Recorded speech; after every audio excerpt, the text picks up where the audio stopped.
The next one, I'm more fatigued, so I screw it up. Like, no, I got 50 seconds. This guy.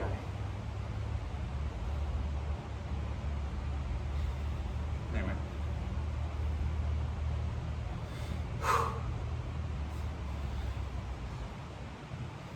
Come on, I want this to be a perfect set. It's a nasty jerk. Ugly.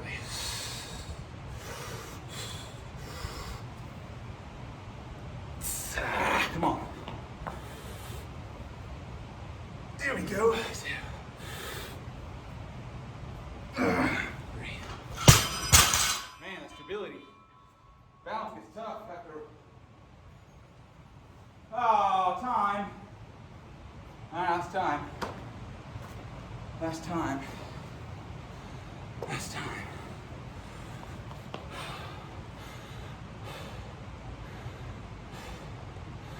I've had this kind of fear, hesitation to even share any of my workouts because, compared to, I was director of training and CrossFit coach, love my job, worked out, a minimum, like 7 days a week or 7 times a week.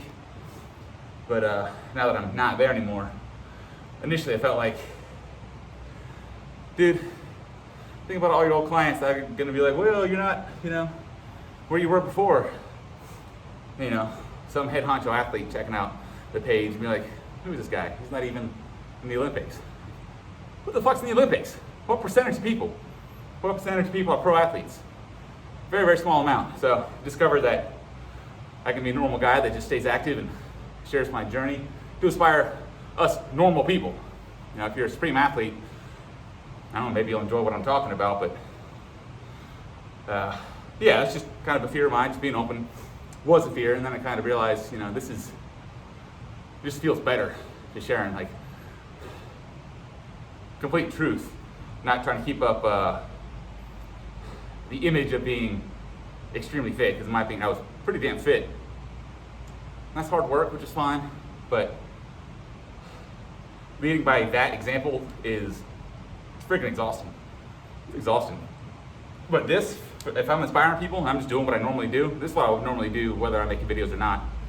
So my hope is that I keep getting messages. I get messages, questions, and see people once in a while in public that have seen my videos and say thank you. So that's really inspiring.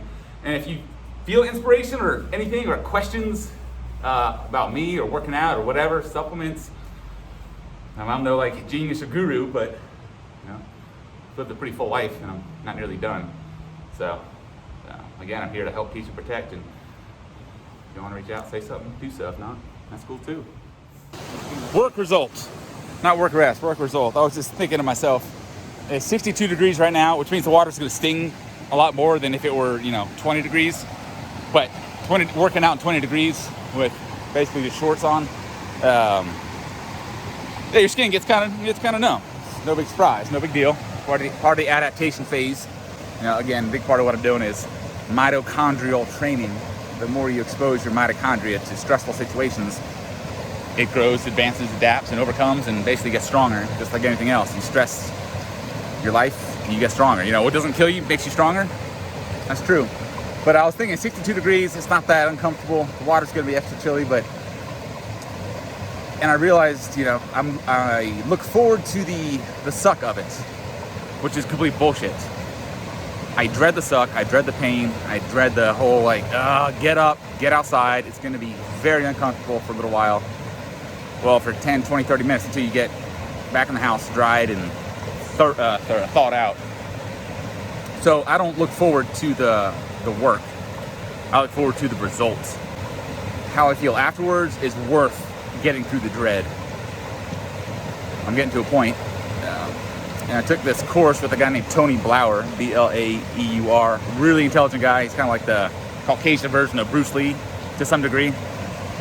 Really smart guy. Self-defense psychology, blah, blah. But he told a story. Oh, I'm going to cover myself up. Hey. He was on a flight one day and some lady next to him, started chit-chatting. She's like, what do you do? And he's like, I teach martial arts and self-defense. And she said, oh, I've always wanted to learn martial arts and self-defense. And he said he got kind of irritated at that. And you just kind of like, I don't know what that was. You know, I kept chit-chatting, got off the plane. Then it clicked. What was wrong with that statement? This woman didn't want to always learn. She just wanted to know. So she wanted the result without the work. So it's bullshit saying I've always wanted to learn. Learning's easy, you just go learn. But knowing how to do it takes a lot more work. So he found a lady, called her out. Like, hey, I just want to call bullshit. No offense, you're not gonna like me, but you're kind of off point. You haven't wanted to learn, you just want to know it. And until you want to learn it for real, you're never gonna know it. And she took offense, but he felt at peace. And I kind of took that home with me and like, no, that's a good point. I've always wanted to do this. Well, then go do it. It's like, well, I don't want to learn how to do it. I just want to know how to do it. So that's my little tidbit. I dread the suck, but I love the result. Kind of like focusing on, I hate my job, but I love the paycheck. That's an example, but that's kind of shitty. You hate your job, I mean, dude, that's like half your freaking life. Do something different. Like me, play in the woods. Teach people how to survive, make fires. Find something that's awesome and try to learn how to, you know, make a living off of it.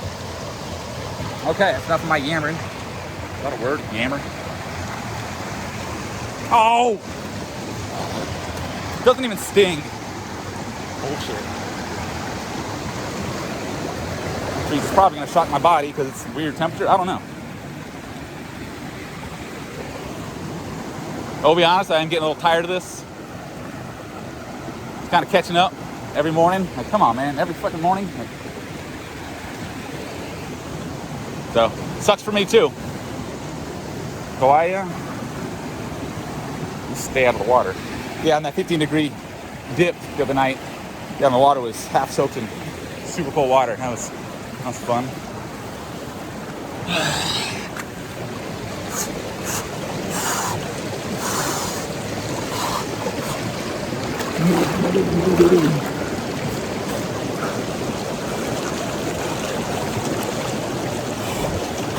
There it is, open the armpits. Woo! That kicks it in.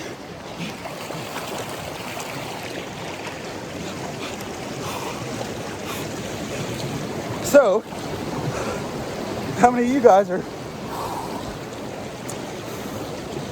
on phase 1 or 2 of making changes, whatever it is? Relationships probably the scariest ones. When I say making psychological changes is up there as well. And then I'd say changing your body.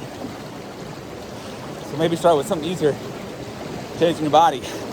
Telling your husband or wife you aren't divorced, or they had an affair, or you're not fulfilled, or they're not pulling their weight. That's hard. So take the easy route, work on your body. My question is, who's thinking about making changes? So phase 1 is, no, I should probably work on something. I'd like to change this. That's it. Phase 2 is like, comes back to you like, all right, you know, sometime next week I'm gonna start something.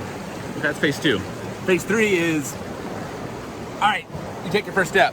Hey honey, we need to talk. Or I went for a walk. Or I did a little workout. You did something, but it ends up being like every 3 to 6 to 7 months, maybe once a year. That's phase 3. Phase 4 is when you stop bullshitting yourself and you start committing. And you just start doing it.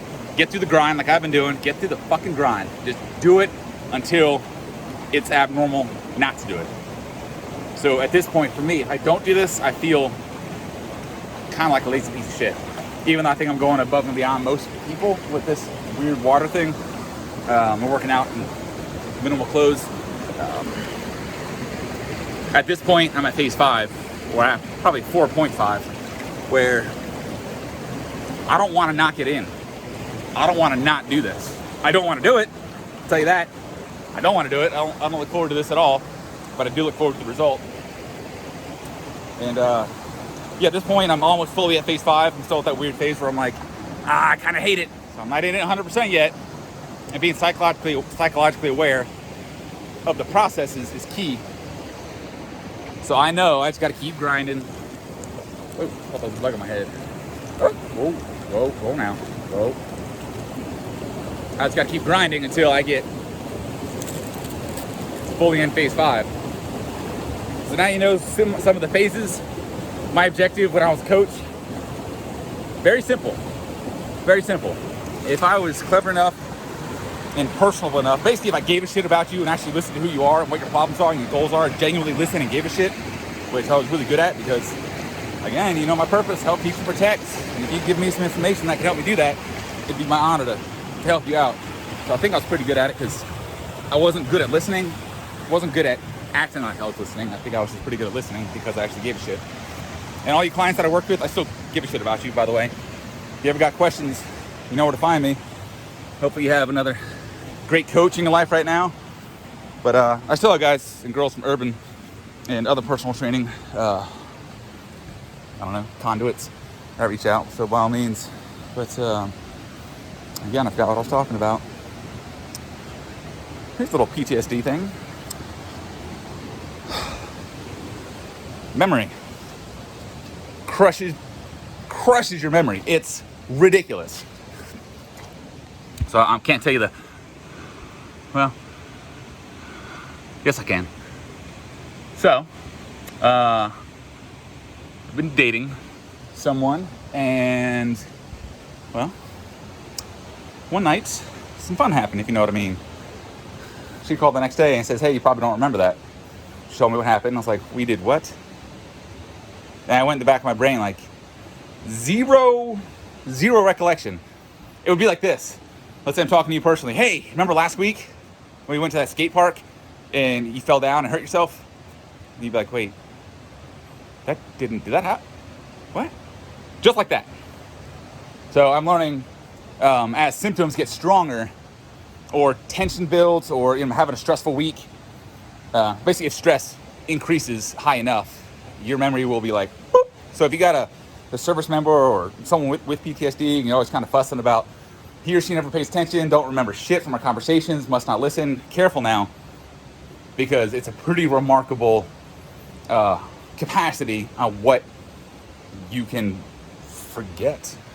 So take it easy on whoever that is that may or may not have PTSD. And yeah, I'm gonna share more later. Bye. And since I'm here, just wanted to go ahead and share this last little bit. So supplements, I did a little video the other day. I'm sure most of you are like, oh my God, that's so much stuff. It kind of is, but everything has its purpose. But I am gonna say protein. If you can get a quality protein after your workout, whey isolates, which I need to get more, I'm not sure what this is, but whey isolates pretty good, W-H-E-Y, and then like for dinner time or a meal replacement, casein protein. So I'm taking, this is whatever protein, glass of Special Excellence. Shake it, baby. It looks delicious. Oh, it looks so good. No, it doesn't. It's all right. Good night. Good morning.